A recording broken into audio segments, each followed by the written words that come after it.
Saudaraku yang dikasihi oleh Tuhan, renungan firman Tuhan kita dengan judul Keutamaan Kristus, Dia di atas segalanya. Saudaraku sekalian, di Bandung, kita mungkin sebagian besar orang-orang Bandung tahu betul ada sebuah nama jalan di kota Bandung, yakni keutamaan istri. Mengapa istri menjadi yang utama, menjadi penting? Rupanya pada waktu itu seorang pahlawan yang luar biasa, seorang perempuan, Dewi Sartika, seorang ibu yang sangat istimewa. Dia menolong untuk membangun sebuah sekolah yang pertama untuk para perempuan yang waktu itu dianggap tidak perlu sekolah.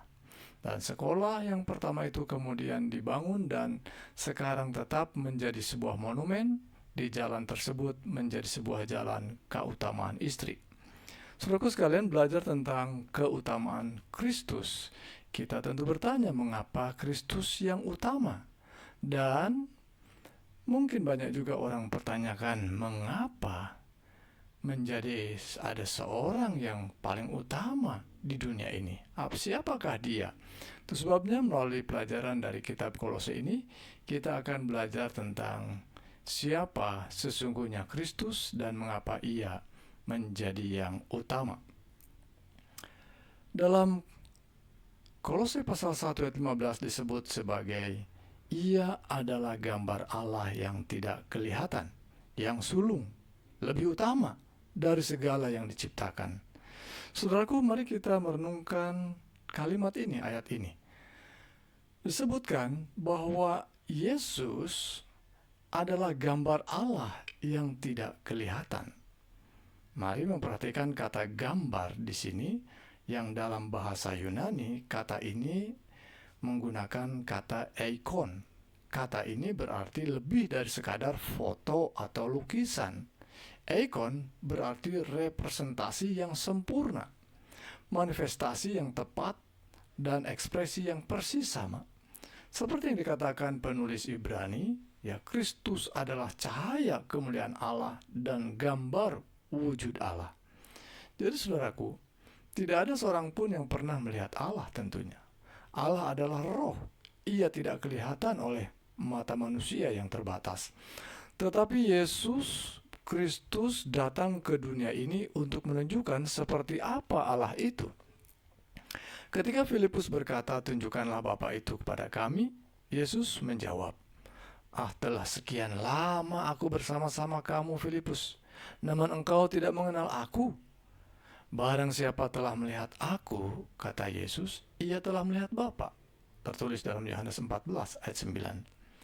Hamba Tuhan Ellen G. White menuliskan dalam buku yang sangat populer, yakni Kerinduan Segala Zaman, dalam bahasa aslinya The Desire of Ages, disebutkan Kristus Sang Firman satu-satunya putra Bapa adalah satu dengan Sang Bapa kekal. Satu dalam sifat, satu dalam karakter, satu dalam tujuan. Satu-satunya pribadi yang bisa masuk ke dalam semua nasihat dan tujuan Tuhan. Saudaraku, jika saudara ingin tahu bagaimana hati Allah, lihatlah Yesus. Jika saudara ingin tahu bagaimana Allah memperlakukan orang berdosa, lihatlah bagaimana Yesus memperlakukan seorang perempuan yang tertangkap basah berzina. Jika saudaraku sekalian ingin tahu kemarahan Allah terhadap dosa, coba lihatlah juga Yesus mengusir para pedagang di bait Allah. Jika saudara ingin tahu kasih Allah, lihatlah Yesus di kayu salib. Yesus adalah gambar Allah yang tidak kelihatan.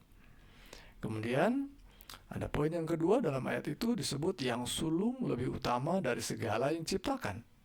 Kata sulung dalam bahasa Yunani adalah prototokos. Ya, kata sulung ini sering juga disalahpahami karena dianggap sebagai yang sulung dari ciptaan berarti dia adalah ciptaan. Ya, ini adalah kata, ya, prototokos ini adalah kata yang sangat penting untuk kita mengerti dan tidak disalahpahami. Ada orang yang berpikir bahwa sulung berarti Yesus adalah makhluk pertama yang diciptakan Allah. Itu tidak benar. Dalam konteks ini, prototokos berarti kedudukan tertinggi, keutamaan, supremasi atas segala ciptaan. Coba kita perhatikan bagaimana kata ini juga digunakan dalam Perjanjian Lama. Dalam Mazmur 89 ayat 28, Allah berfirman tentang Raja Daud, "Aku juga akan mengangkat dia sebagai atau menjadi anak sulung, menjadi yang maha tinggi di antara raja-raja bumi." Apakah Daud benar-benar anak sulung secara fisik? Tentunya tidak. Dan Daud adalah anak bungsu dari ke-8 bersaudara. Tetapi Allah mengangkatnya menjadi anak sulung dalam arti kedudukan yang tertinggi. Demikian pula dengan Kristus, ia adalah yang sulung bukan karena ia diciptakan, tetapi karena ia adalah ahli waris atas segala ciptaan. Ia adalah pemilik, dia adalah Tuhan dan penguasa atas segala sesuatu. Seperti yang Paulus katakan dalam Roma 8 ayat 9, Kristus adalah yang sulung di antara banyak saudara. Bukan yang pertama diciptakan, tetapi yang terutama dalam kedudukan. Saudaraku, ayat ini mengajarkan kita bahwa Yesus adalah Allah sejati. Ia bukan malaikat yang ditinggikan. Ia bukan makhluk super. Ia adalah gambar Allah yang tidak kelihatan. Dan melihat dia berarti melihat Bapa. Mengenal dia berarti mengenal Allah. Saudaraku sekalian, mari kita melihat bergeser dari ayat ke ayat. Jika ayat 15 tadi berbicara tentang siapa Kristus itu, maka ayat berikutnya, ayat 16, berbicara tentang apa yang telah dilakukannya. Ayat 16 mengatakan, karena di dalam dialah telah diciptakan segala sesuatu yang ada di sorga dan yang ada di bumi, yang kelihatan dan yang tidak kelihatan, baik singgasana maupun kerajaan, baik pemerintah maupun penguasa. Segala sesuatu diciptakan oleh Dia dan untuk Dia. Saudaraku, kata yang digunakan karena di awal ayat tadi ini menghubungkan ayat ke-15. Mengapa Kristus adalah yang sulung, yang utama atas segala ciptaan? Karena di dalam Dialah telah diciptakan segala sesuatu. Saudaraku, mari kita bedah ayat ini. Di dalam Dia telah diciptakan segala sesuatu. Di dalam bahasa Yunani, frase ini menggunakan preposisi en yang berarti di dalam atau oleh atau juga melalui. Ya, ini menunjukkan bahwa Kristus adalah agen penciptaan.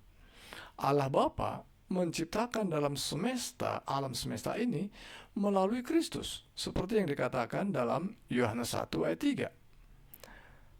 Segala sesuatu dijadikan oleh Dia, dan tanpa Dia tidak ada sesuatu pun yang telah jadi dari segala yang dijadikan. Kemudian yang kedua, segala sesuatu, frase ini disebutkan 2 kali dalam penekanan hamba Tuhan ini. Rasul Paulus tidak ingin ada keraguan. Tidak ada satupun yang dikecualikan, baik yang kelihatan maupun yang tidak kelihatan. Semuanya diciptakan oleh Kristus. Dan kemudian yang ketiga, Paulus menyebut secara spesifik kata singgasana maupun kerajaan, baik pemerintah maupun penguasa. Ini penting karena di dalam surat Kolose ada ajaran sesat yang mengajarkan penyembahan pada malaikat. Ada orang-orang yang berkata Allah itu terlalu kudus, terlalu tinggi. Kita tidak layak langsung berdoa kepadanya. Kita perlu perantara, yakni para malaikat. Jadi jawaban Paulus tegas, Kristuslah yang menciptakan para malaikat itu.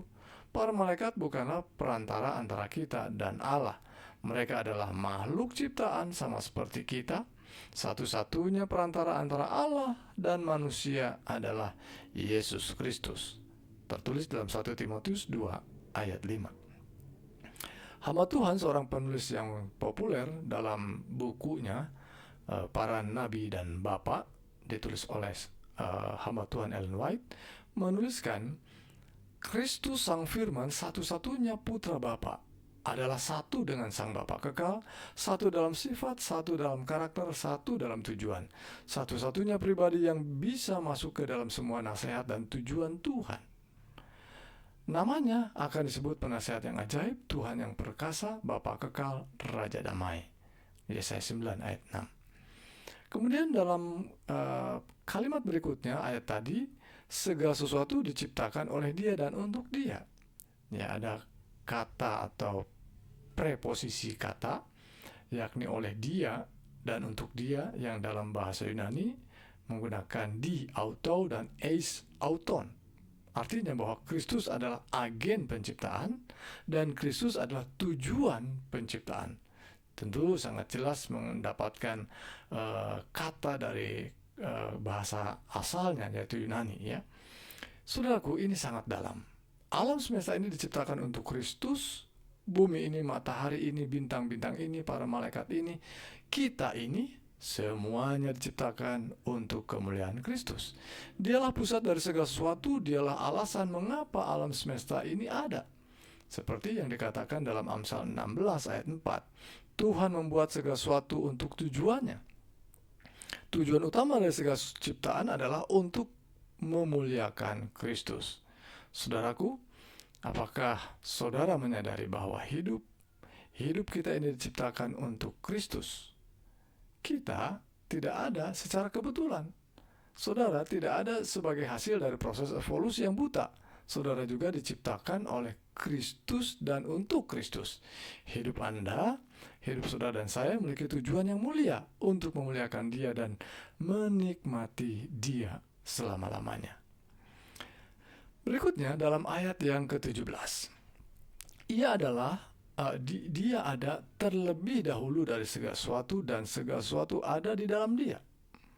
Kolose 1 ayat 17. Ayat ini sangat pendek, mengandung dua kebenaran besar tentang Kristus. Yang pertama adalah Ia adalah ada terlebih dahulu. Ya, Dia ada terlebih dahulu dari segala sesuatu.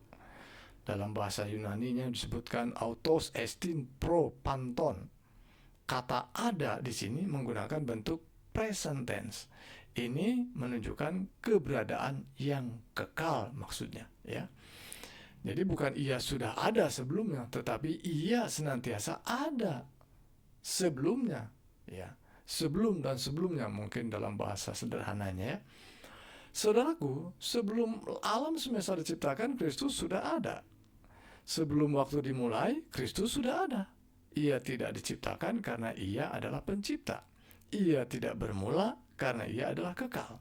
Seperti yang dikatakan Mika 5 ayat 1, yang permulaannya sudah sejak purba kala, sejak kekekalan dahulu kala. Kemudian hamba Tuhan Ellen White pun menuturkan, ya, dalam sebuah buku, kehidupan keilahian Kristus itu tidak dapat dihitung dengan perhitungan manusia. Keberadaan Kristus sebelum penjelmaannya tidak diukur oleh angka-angka. Kemudian frase berikutnya, segala sesuatu ada di dalam Dia. Kata ada di sini dalam bahasa Yunani adalah synesteken. Kata ini memiliki arti yang kaya sekali, yakni berdiri bersama, dipegang bersama, dipersatukan, ditopang, dan ada secara harmonis. Ini berarti Kristus bukan hanya pencipta, tetapi juga pemelihara alam semesta ini. Ia adalah gaya gravitasi yang menahan planet-planet pada orbitnya. Ia adalah energi yang menjaga atom-atom tetap terlihat. Ia adalah sumber kehidupan yang membuat kita bisa bernapas setiap saat. Seperti yang dikatakan dalam Ibrani pasal 1 ayat 3. Kristus menopang segala yang ada dengan firman-Nya yang penuh kekuasaan. Saudaraku, mari kita renungkan hal ini. Kristus memegang alam semesta yang begitu luas dengan tangannya, galaksi-galaksi yang berjarak jutaan tahun cahaya, semuanya ditopang oleh kuasa firman-Nya. Jika Dia menarik tangannya, alam semesta akan kacau balau dan hancur. Tetapi yang lebih indah lagi, saudaraku,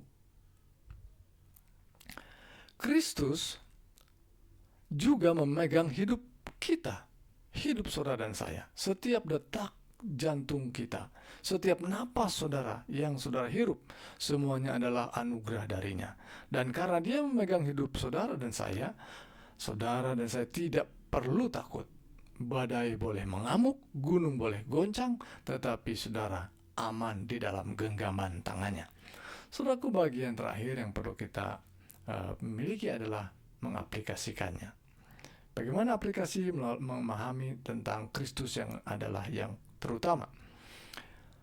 Yang pertama adalah jika Kristus adalah gambar Allah yang tidak kelihatan, maka mengenal Dia adalah mengenal Allah. Jangan puas hanya dengan pengetahuan agama. Kejarlah pengenalan pribadi akan Kristus. Bacalah firman-Nya, renungkan kasih-Nya, dan biarkan Roh Kudus menyatakan Dia kepada saudara. Dan yang kedua, jika Kristus adalah pencipta segala sesuatu, maka tidak ada yang mustahil baginya. Masalah saudara mungkin besar, tetapi pencipta alam semesta lebih besar. Kekhawatiran saudara mungkin berat, tetapi tangan yang menopang galaksi sanggup menopang saudara. Dan yang ketiga, jika Kristus adalah tujuan segala sesuatu, maka hidup saudara hanya berarti jika berpusat padanya. Apa gunanya saudara sukses di dunia tetapi kehilangan Kristus? Apa gunanya saudara kaya raya tetapi miskin di hadapannya? Jadi jadikanlah Kristus sebagai pusat hidup saudara.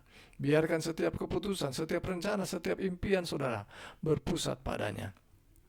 Kemudian yang keempat, jika Kristus menopang segala sesuatu, maka aman di dalam Dia. Saat dunia bergoncang, saat ekonomi tidak menentu, saat kesehatan terganggu, ingatlah Kristus memegang kendali. Ia tidak akan membiarkan saudara jatuh. Hamba Tuhan Ellen White menulis dalam sebuah buku nasihat bagi sidang, menutup perenungan kita. Yesus dan malaikat-malaikat penjaga saudara menunjuk Anda ke atas, melebihi ladang Anda, melebihi ternak Anda, dan harta dunia saudara, menuju kerajaan sorga, menuju warisan yang tidak dapat binasa, kekayaan kekal di dalam kerajaan kemuliaan. Saudaraku, arahkan mata saudara pada Kristus. Dialah yang utama dalam segala sesuatu. Mari saudaraku sekalian, kita akan tutup dengan doa, dan saya merindukan kita boleh mengingat. Saudaraku, ingatlah selalu, Kristus adalah yang utama dalam segala sesuatu. Jika saudara memiliki Dia, saudara memiliki segalanya. Tuhan Yesus memberkati saudara dan keluarga. Tuhan Yesus memberkati kita semua. Mari kita berdoa. Bapa yang penuh kasih, Allah dalam Yesus Kristus yang kami kenal, yang terutama dalam kehidupan kami, terutama dalam segala sesuatu, terima kasih karena Engkau menuntun kami melihat kebenaran ini. Tuhan, mohon berkat-Mu, bimbingan Roh Kudus menyanggupkan kami untuk memahami dan menerima hal ini, sehingga kami dijauhkan dari segala ketakutan dan kekhawatiran karena mengenal Kristus. Tuhan berkati buat mereka yang sedang lemah imannya, Tuhan kuatkan. Mereka yang lemah fisiknya oleh sakit penyakit, Tuhan berkenan menjamah, memberikan kekuatan dan kesembuhan. Inilah doa kami Bapa. Kami mohon lindungan dan berkat Tuhan dan kesempatan kami boleh berbakti dalam sepanjang hari ini, dalam ibadah kami pada hari Sabat ini Tuhan. Biarlah boleh berbakti, mengagungkan dan muliakan Tuhan. Dalam nama Yesus Kristus kami berdoa. Amin.